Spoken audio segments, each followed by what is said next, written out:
झूठ अपने आप को सत्य साबित करने में काम देता है और इसी को अगर विषय बना लिया चर्चा के संबंध में चर्चा करना, ये तो अपने आप में एक चर्चा है।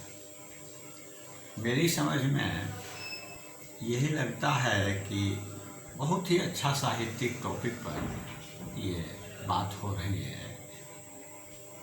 चर्चा साहित्यिक परिधि में खुद चर्चा का विषय है। झूठ की चर्चा, सच की चर्चा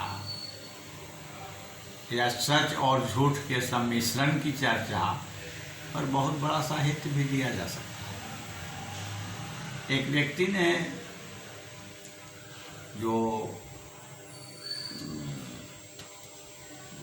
पश्चिम के से बिलोंग करते हैं,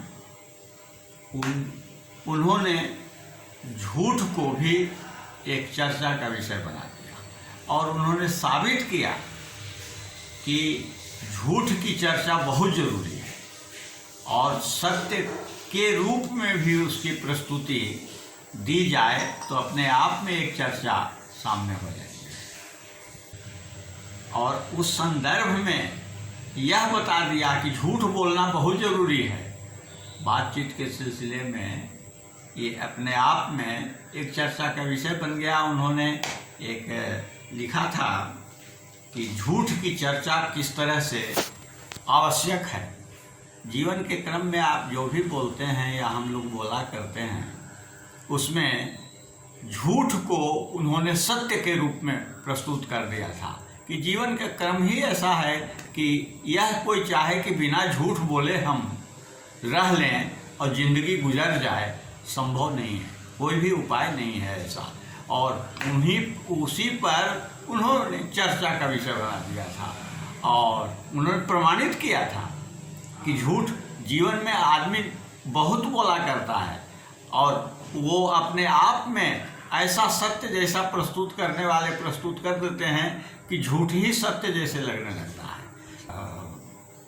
कई लोग कहते हैं कि मैं सत्यवादी हूँ, लेकिन जीवन के क्रम में इतना झूठ का प्रयोग करते हैं, इतना झूठ का प्रयोग करते हैं कि बोला ही जाता है। इसको प्रस्तुति देने में अपने आप में खुद चर्चा में झूठ आ जाता है। एक झूठ को सच करने में सहज सत्य मरता है। एक झूठ को भी सच के रूप में प्रस्तुत किया जाए तो किया जा सकता है, लेकिन हजारों सत्य के बलिदान देना पड़ेगा।